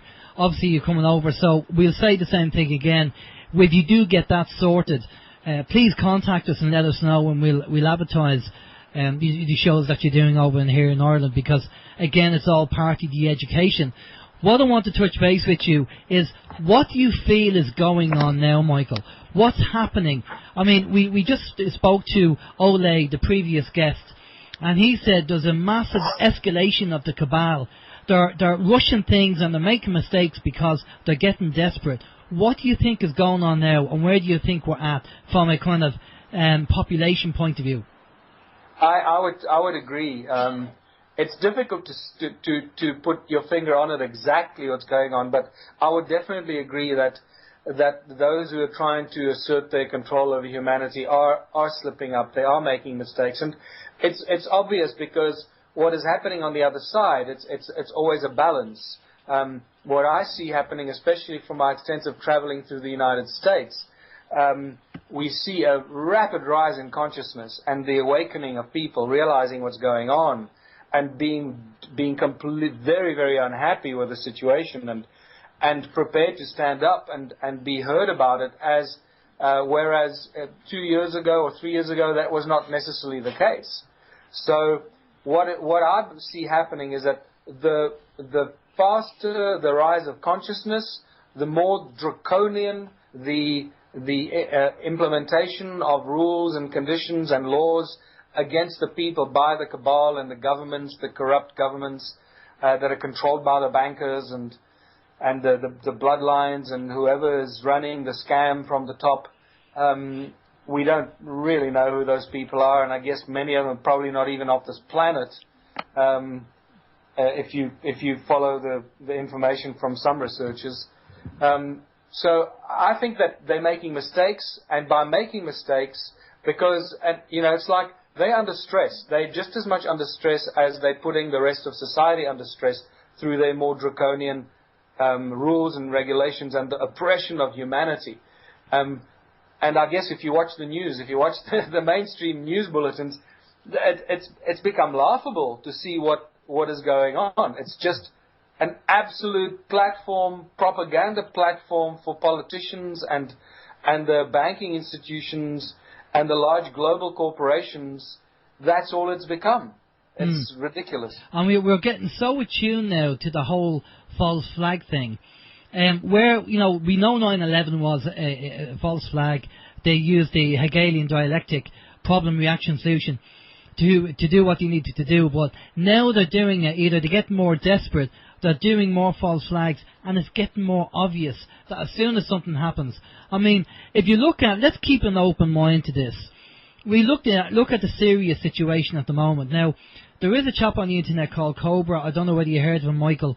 And Cobra is saying that actually because of the massive awakening and the consciousness of the planet rising, that the likes of Russia and China now with the BRIC countries and forming their own World Bank with 500 billion, and it'll be the demise of the petrodollar. But basically, Cobra is saying that Syria is not going to happen, and nukes are not going to happen, because the good guys, if you want to call them that, are actually now beginning to take control of things, and that's why there's so much desperation with the Cabal. They're trying everything. They need World War III, because if they don't get it, then they know their plans are going to be scuppered, and we all are going to find out who they are, and they get locked up. So they need to push the button for World War III. What's your take on that? Yeah, I totally agree. Those are the signs that I'm getting, and that's what I resonate with as well. You know, that's the energy that I'm picking up. And just like you said, the Cabal is under stress, they're under pressure. And just like any organism or anything under pressure or under stress, the moment you're under stress, you start making mistakes. You start making decisions that are not necessarily always in your own best interest. Just like, when people get under stress with money or finance or emotional, marital stress or work stress or whatever, they start doing things that are not always in their own best interest. And the same is now happening to the Cabal. So they're under stress, they're under pressure. Millions and millions of people are waking up every day, and we're onto them. We know what they're up to. We know who they are, most of them, and we're starting to say we've had enough. Now, and this is really where my research gets to its conclusion, because it's very good that we wake up and realize what's going on, and we become enlightened. But what do we do once we know this stuff and once we have this information? It's what we do that matters, and that's where I feel very strongly my message and the philosophy of contributionism, or African word that we use, Ubuntu, comes to play a very critical role into the direction that humanity should be moving towards as quickly as we could. Yeah, I think we're going to touch base with Ubuntu. Before we close down the interview, we will talk about that. I will say that, Steve, you have a... Sorry, this just came into my head, and I do apologise. They say there's no such thing as a silly question. This could be one of those silly questions, but when you... Again, I do apologise. Michael, this Ubuntu that you speak of, that's nothing to do with the Linux operating system, is it? No, not at all, but it's the same word. And I guess they use the word because it means it's free for people to share, and it's a community-based system that benefits everybody. So it comes from the same, I guess, philosophy, yes. Well, Michael, since we're on the subject, tell us about Ubuntu. Tell us what the processes is and how that will benefit people. Well, if people have never heard the word Ubuntu, it's Ubuntu. It's an ancient African expression that means, in essence, that for people to live together in harmony for the greatest benefit of all the people in the community, and that decisions are made along those lines every day. It means, the philosophy of it basically also means that I am who I am because of who we all are. Now, when you start looking at ancient civilizations and native populations around the world, whether it's Native Americans, Indians, Aboriginals, wherever you are, or right across Europe, the ancient civilizations, they all operated on these principles, on the Ubuntu principles. And that is what was destroyed by, specifically in the last 500 years, by the colonizers from Europe when they started invading the native populations of the world. The first thing they did is severed the people from their ancestors, severed them from the knowledge, burnt all their documents, destroyed all their bodies of knowledge and information and evidence they had of ancient wisdom, so that they could force feed them the Eurocentric and information driven by the Vatican, right? Yeah. And unfortunately, this has caused a huge problem around the world, where some ancient cultures are very close to losing all the thousands and thousands of years of ancient knowledge. We have 1 or 2 generations to go before that gets completely lost and destroyed. But there's still time to catch it and save it. So Ubuntu basically represents this moving back towards communities working and living together towards the greatest benefit of all the people in the community. I called it contributionism, and the key important thing about it is that it's breaking the shackles that enslave us, cutting the chains that enslave humanity. And what are the chains? What are the tools that enslave humanity? That's money. Money is the primary source and tool of enslavement. The only way we can free ourselves from this perpetual enslavement that's been going on for thousands of years, from the royal bloodlines, the priest kings who introduced money to humanity, and the royal bloodline banking families of today, the only way we can stop that is by stop using their money, turning our back on this thing called money, and working towards moneyless societies where we put people first, where we move from capitalistic or money-driven societies to societies driven by people, their passions, and their God-given talents, so that those can be used for the greatest benefit of everyone alive and all of humanity. Breaking down the centralized control structures, breaking down the centralized governments that are not serving the people, and that are serving themselves and the cabal and the corporate greed around the world, and enslaving the people, doing that through the issuing of money. So, and I would urge people to go and look at the history of money and how it came about. Now, one of the things that we've talked about, and I'm in the process of developing a time banking system with a lady who's a programmer. It's in development at the moment, and it sounds to me like the Ubuntu system is similar to the time banking, that it's not about money, it's about the energy that you put in. What you put in is what you get out. Yes and no. I believe that we're still very confused and quite poisoned about this thing called money, because we've had it in our lives and our societies for so long, and it's thousands of years. You know, my new book, which was supposed to have been out 2 months ago already, deals with all these issues, plus the history of money, the origins of money, showing the oldest examples of money, which are actually Sumerian clay tablets, and they're not actually coined money. So my new book, which is called Ubuntu Contributionism, A Blueprint for Human Prosperity, deals with all this, the origins, and also then presents Ubuntu Contributionism as the new sort of blueprint for a new social structure, which does come away with the scarcity or the philosophy of scarcity and replaces it with the very simple philosophy of abundance, because we live on a planet of abundance, and why anything should be scarce is completely and utterly insane. Exactly. Well, you know yourself why they make it scarce, because that puts up the price on everything, and that's how they make the money. The oil is the same thing. Oh, there's not much oil out there, the price goes up. If they make it plentiful, that means the price is going to be cheaper, and they won't make as much money. It's all about greed, as you know. Yeah, and this is why, you know, if the moment you remove money out of the system, all of those problems disappear. Now, the moment you start talking about people about removing money from the system, some people get it immediately because they've been thinking about it, and now suddenly they hear someone say it, so they resonate with it instantly, and they understand it. Some people struggle with it, and once they get a little bit more information, they realize, oh my goodness, I see, this is how simple it is, and the penny drops for them quite quickly. And then there's always a group of people that really struggle with it, that just cannot imagine a world without money, because, you know, how are we going to pay for things? Why would I want to do something unless I get paid for it? And we're stuck in this capitalistic, consumeristic, egocentric system that we've been brought up into over thousands of years.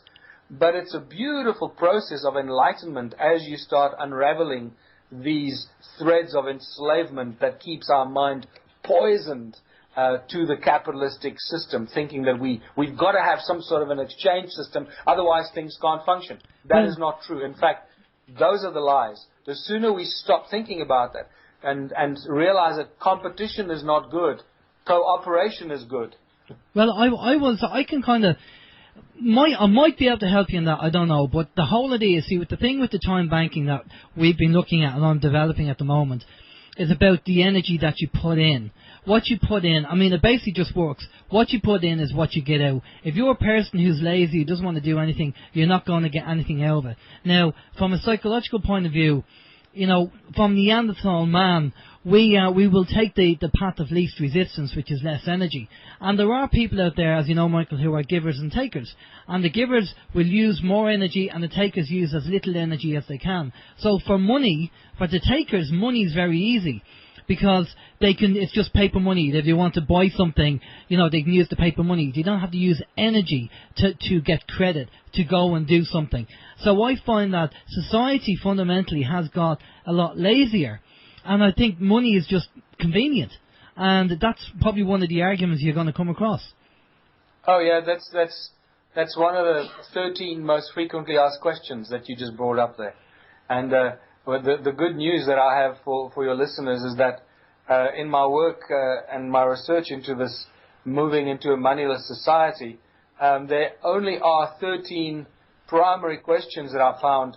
Once you get beyond those first 13 questions, they just become sort of repetitions of the first 13 questions, or dilutions, or sidelines, and that's great news, because it means that we only have 13 hurdles to cross, and we can actually live in abundance of unimaginable proportion, and that's very exciting. Well, but yeah. You see, the thing about money is it's a complex thing for some people to get over, and what I'd like to say is we don't need any form of exchange. We need cooperation, and it takes a while. It takes a while to understand, and even the time banking thing. I believe that the time banking thing is probably going to be a very important stepping stone towards ultimately moving towards communities working without any kind of exchange. It's just that's why I call it contributionism. It's what people contribute towards the greater benefit of the whole community. I totally agree. I mean, even if it is a stepping stone to get to even a better system than time banking, all the better. And I think for people who don't understand time banking, please go online and check it out, because it's something that I'm actually in the process of developing a system with a programmer, and hopefully we're going to work on it and have it available. Unfortunately, it's not going to be free, because she has to get paid, but we'll make it as cheap as we can. But the amount of things that you'll be able to do with it, it's basically time banking is a bartering system, and for people who don't understand what time banking is. But we do, I'm just watching the time as well, but I'm just going to go over to Steve. Steve, you've got a couple of questions for Michael there. Yeah, we have a couple of questions, Michael, that have come in. The first one here is from Mick, and Mick is wondering, can you ask Michael, is he aware of Benjamin Fulford and his reporting of a battle between the Cabal and the White Dragon Society? Yes, I am. I've been following Benjamin for many years now, and I'm sort of just, I don't know enough about it. I hear about it, but I don't have enough information to be able to comment. So I hope that some of the positive things that Benjamin is sharing are true. But what I do know is from a high consciousness perspective, there can only be one way things move, and things can only move towards higher consciousness. It's impossible to move in the other direction. We've gone through this suppression of consciousness and enlightenment and growth of consciousness for the last 1,000 years, or maybe 2,000 years. And the time is now changing quite dramatically. We have gone through the 2012 period that many ancient cultures spoke about. It wasn't just the Mayas that spoke about this great time of change. And we've gone through that, and there's scientific evidence now that our DNA is as a result of the exposure to the high frequencies and sound and light that is compacted in the galactic equator that we were exposed to, is actually activating our DNA, and we're using a lot more of our DNA now than we even used a year ago, or 2 years ago, and 5 and 10 years ago. And the more of our DNA we use, the more capacity we have for constructing thoughts of higher consciousness, and that creates a feedback mechanism, and that activates more of our DNA. So we're in an unstoppable path of enlightenment and reaching higher levels of consciousness that we've never experienced, probably for the last 26,000 years as the human race. So I believe the signs are everywhere that we're on the path to ascension, and this is why the Cabal is enforcing their draconian rules as fiercely as they can, and it seems to be getting worse and worse every month. It does. There's a massive speed up in what they're doing. You've got a few more questions come in there, Steve, so shoot away. We do, yeah. No, definitely, I agree. It does seem like things are starting to speed up, as we've said at the beginning of the show. Anyway, that there's a lot of things that are coming to pass and things getting put in place. And even as those, say, false flag operations, there's a lot of sloppiness going on where things are definitely not thought out. It's just kind of, let's do it, and it gets done to misdirect people and get them looking in a different direction.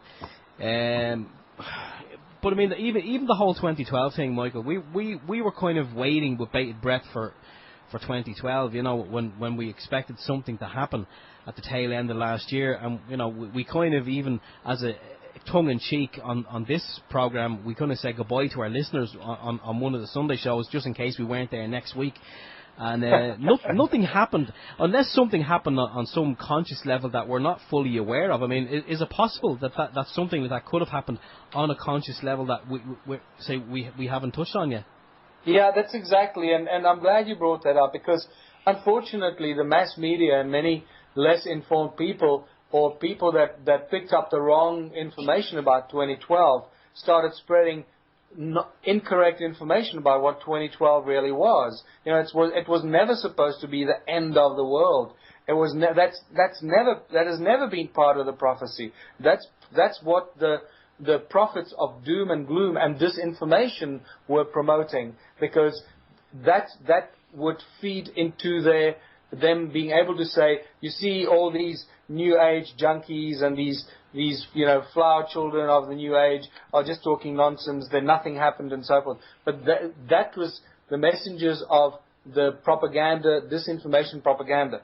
The 2012 period is a very critical period, which consists of the crossing of the galactic plane.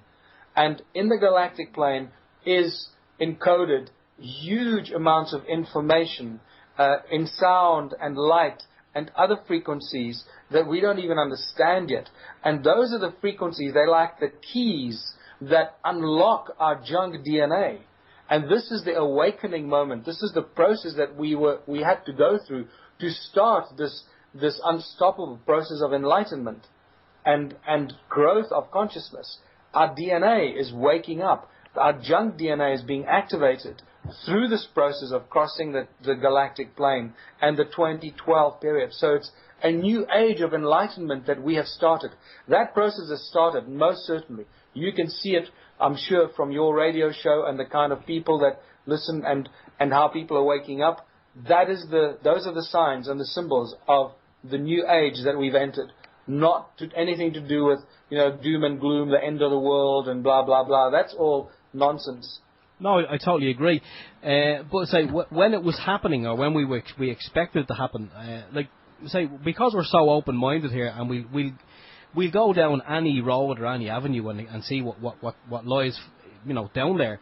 But I think we were kind of expecting something. I mean, if a new strand of DNA or some junk DNA woke up, we were kind of expecting to feel that, or wake up in the morning and notice something.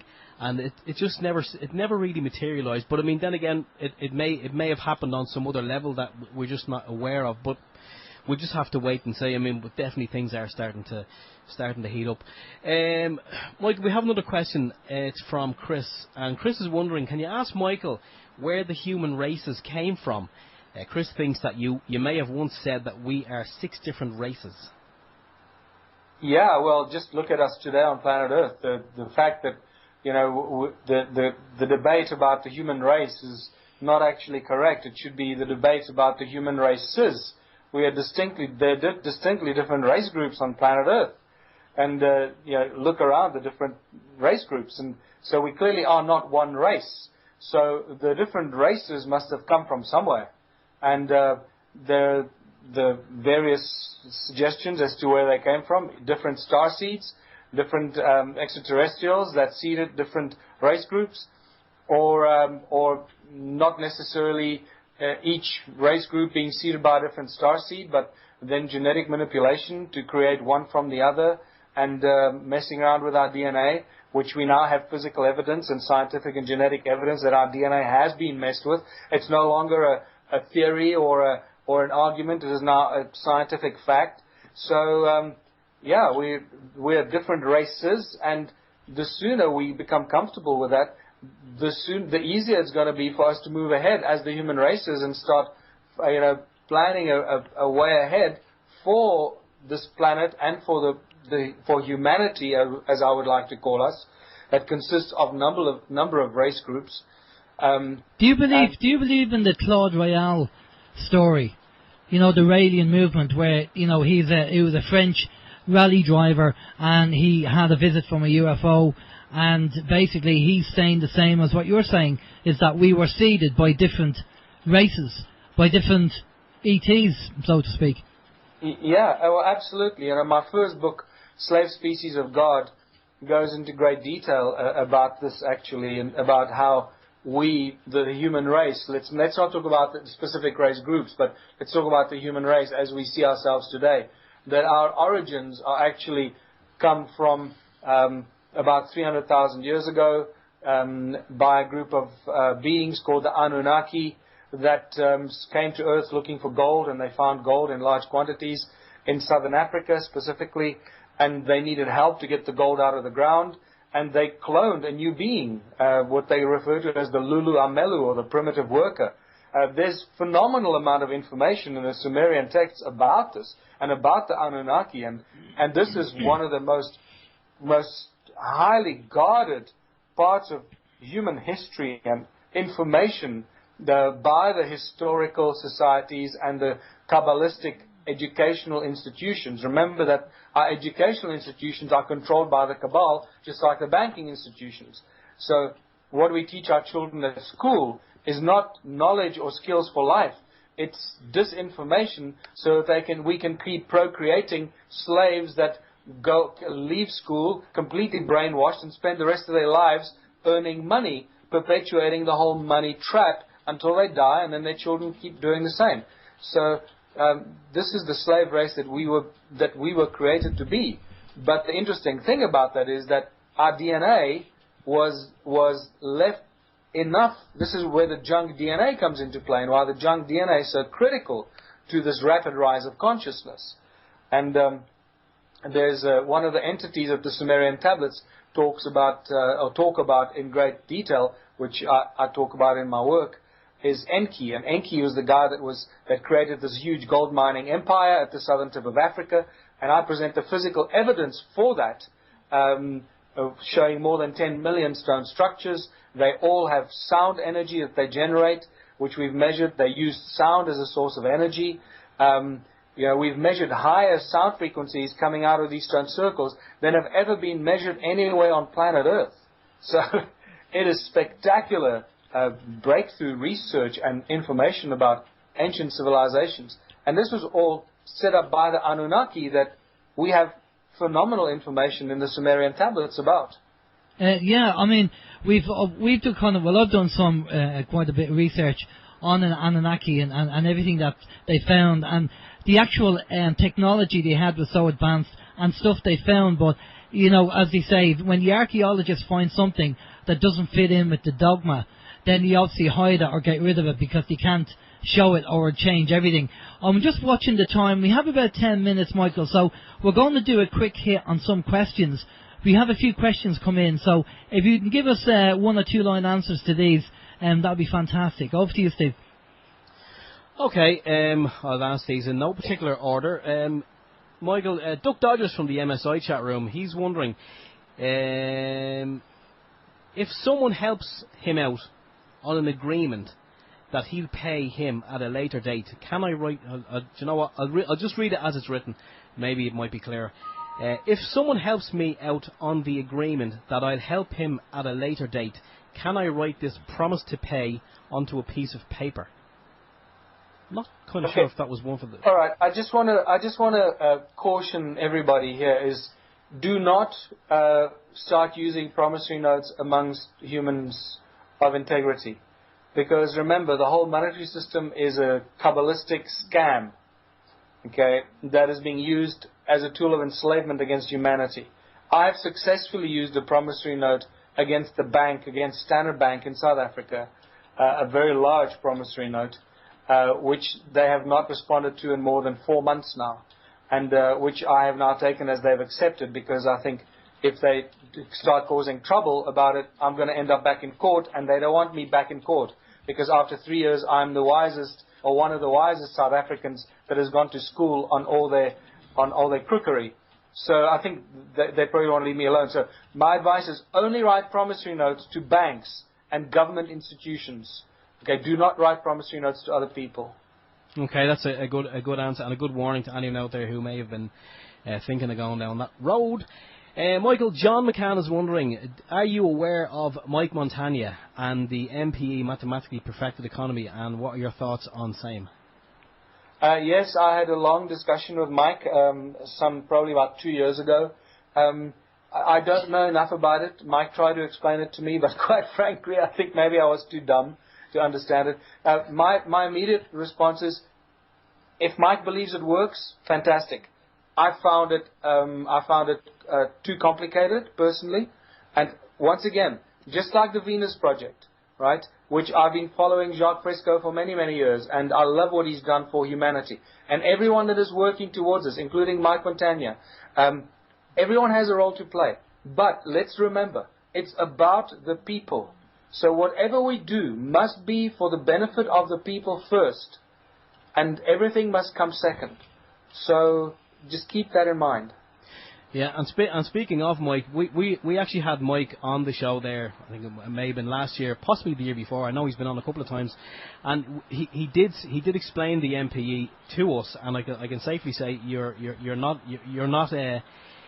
dumb in any way, shape, or form, because we asked Mike, for the layman, the man on the street, could he put MPE into layman's terms, and he tried, and even at that, it went straight over my head. I think it's a very complicated and complex system, but obviously Mike understands it, and the people who are obviously in control of the money in this planet that we live on, they understand it as well. And from what Mike has told us, he travelled the world and he put this proposition of the MPE to governments, and nobody wanted it because obviously it benefited the people and didn't really benefit the boys up the top. Yeah, that's right. It's all about the people. Whatever we do, remind ourselves that our governments are the servants of the people. If they're not serving the people, we've got to get rid of them. Absolutely. Next question. Brand on our chat room. She follows your work quite a lot and is wondering, did the Anunaki create the black people or the Oriental people? Good question. I don't have an answer for that. I have new information that I just picked up on my tour of the USA that was given to me by a psychic and a channeler of information that said the same thing that happened in South Africa and Southern Africa with the Anunnaki seeding the slave race, of which we are the descendants of, obviously diluted into different colors by now. They did the same thing in Asia and created the Asian people, the Chinese people, and in fact the Japanese believe that they are the descendants of Anu, believe it or not. And this is why the Japanese often see themselves as more superior to any of the other Asian people, because they say they're the direct descendants of the gods of the Anu, which is the Anunnaki, Anu and his two sons Enki and Enlil, and then the whole hierarchy of the Anunnaki. Okay, that's a fair answer. Although just to add to that, yeah. The Sumerian tablets tell us about the creation of Adamu, and the fact that the first being that they created had a dark reddish brown skin and had I guess black hair. Yeah. Okay. I'm not sure if it was black curly hair like African style hair, or black long hair like Indian style hair. So it definitely wasn't an Irishman anyway. Yeah, it was not a redhead. No. Ray wants to know, do you, Michael, do you believe in apartheid? I believe that the cosmos is an interesting, I've often referred to as, the term in the Bible, in No, first of all, let me say absolutely no. Of course not. The answer to that is a definite no. And I've been an anti-apartheid activist all my life. In fact, my life was threatened several times for that in 1985 when I released my anti-apartheid song called We Come From Johannesburg. And I released that with my own money and my own funding because I felt very strongly about that in 1985-86. So absolutely not. But I do believe that there's an interesting cosmic apartheid that is probably playing itself out in the separation of frequencies of consciousness. Now just think about that. Okay. Okay. That's a very interesting philosophy to think about. Okay. Listen, Michael, we are coming up to that time. We've about 4 minutes left. It's fantastic that you've come on. We're going definitely have to do a full interview with you and do a full hour and a half. But very, very quickly, last question before we do the roundup. What's your take on the Planet X ISON thing? What's your the Comet and Planet X coming in, and have you looked at that at all? I have, once again, I think about 2 years ago now, I saw on Google Sky there was a very strange anomaly that looked like either a planet with several moons or a star of some sort with several planets, and then that seems to have vanished. There were various anomalies that have been shown, and I was shown some very compelling evidence of a brown dwarf, what seems to be a brown dwarf with 5 or 6 planets around it. I cannot remember how many now. That is most certainly out there, and that nobody is reporting on. And that's very strange. And I saw it with my own eyes from an image from a telescope and photographs, and very interesting. I don't really have enough information about that.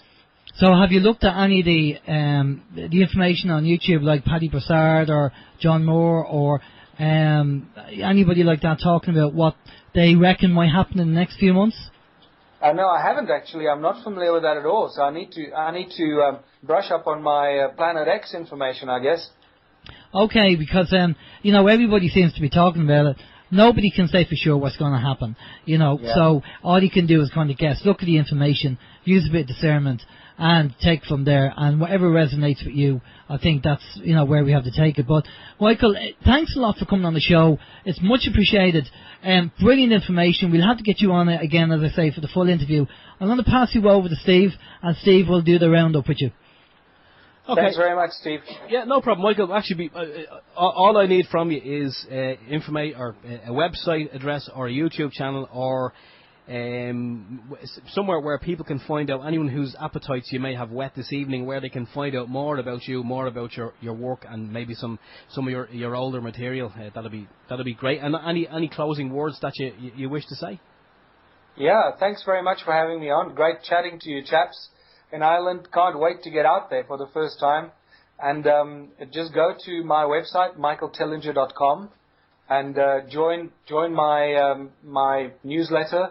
Subscribe there, put your name and email address, and that way I'll keep you informed as to when I'll be in Ireland and the schedule of my tour in Europe as well, because I'll be doing quite a few gigs in Europe next year, and then the trip in America as I have been doing for the last 4 years. And also check out the Ubuntu website, which is a separate website, but I believe there's a link on michaeltalinger.com as well. But the Ubuntu website is ubuntuparty.org.za, ubuntuparty.org.za. And what I'm encouraging people to do, and I know that in England they've already established the Ubuntu movement, start the Ubuntu movement in Ireland. And in South Africa it's registered as a political party, a full-blown political party. And I'm running for president in South Africa next year under the Ubuntu Party flag, which is promoting the closing down of the central banks, the closing down of the central government, giving back authority to the people in their communities so that people shall govern themselves, and moving from a money-driven system towards a moneyless society, cutting the shackles and the enslavement of money that is controlling the people by the bankers through their monetary system.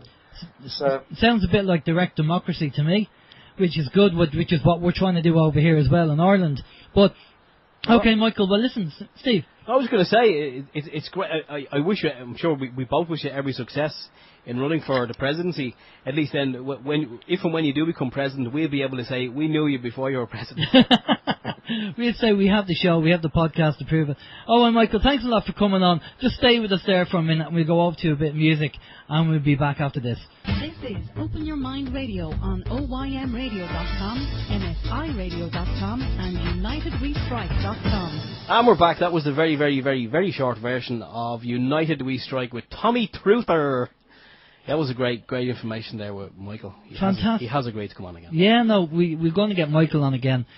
I'm going to get Olay on again because two great speakers, loads of information. This is the problem when you have two guests on with the limited time that we have.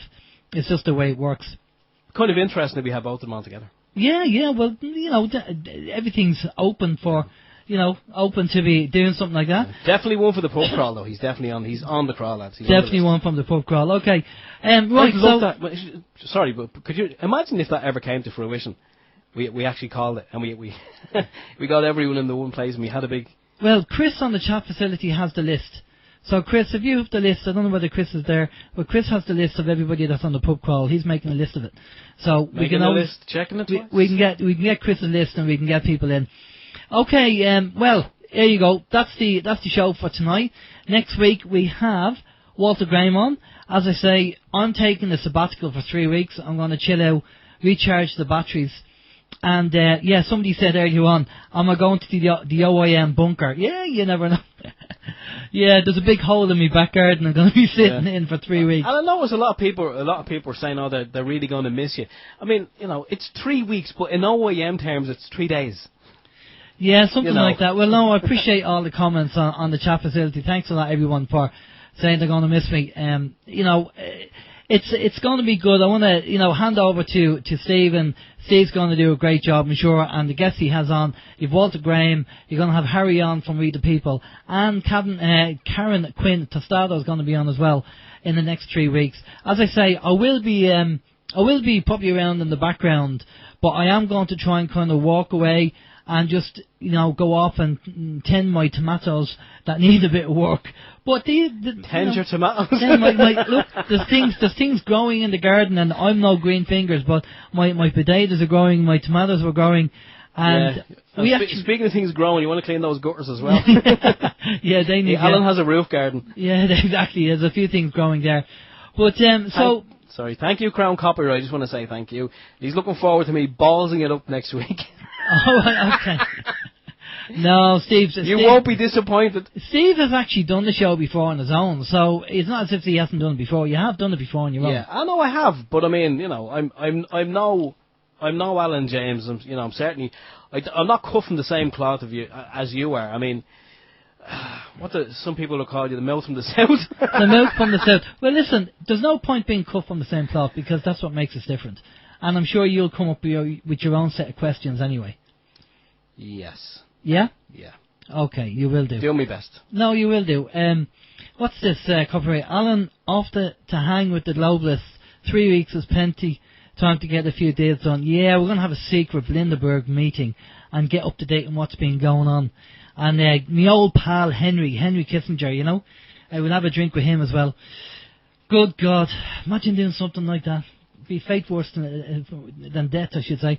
Having a drink with Henry Kissinger? Yeah. No, I wouldn't recommend it. Throw it over him. Yeah, no, it's purely, as I say, I will be on the background. Still send your links in. Still send in bits and pieces. We did get, it's amazing we talk about the people waking up during the week. I had 3 phone calls this week.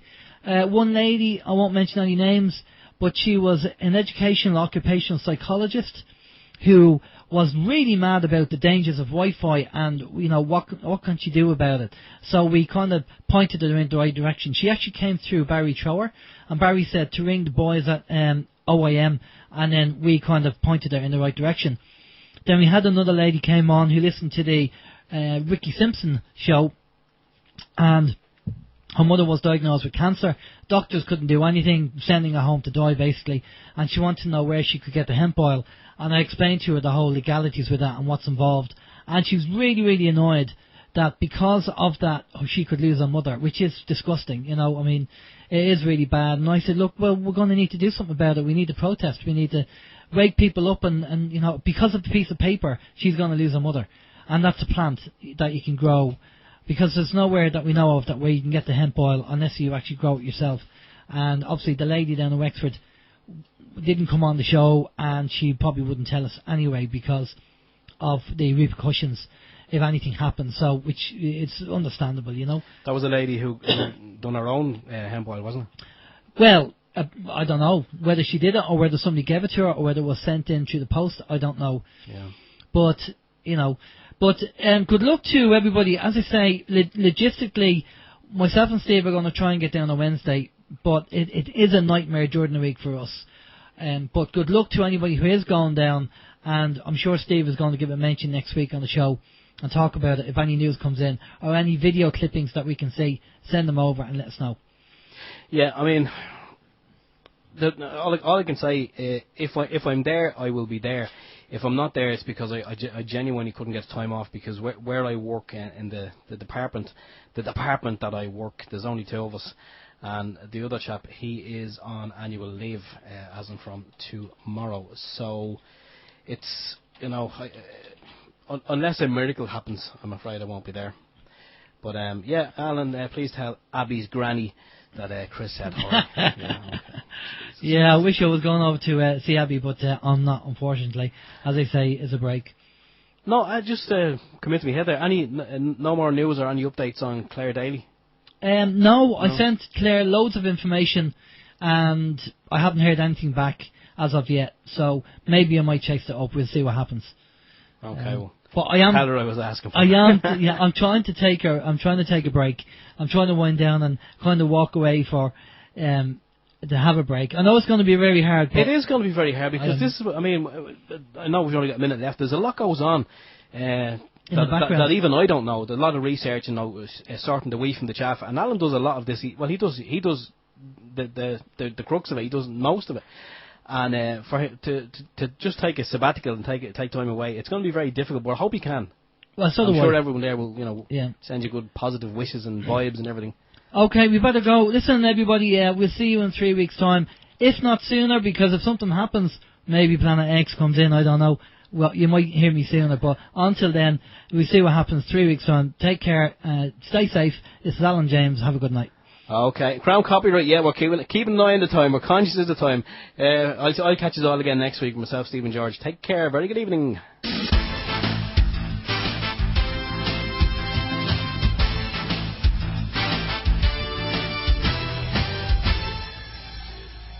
Open your mind.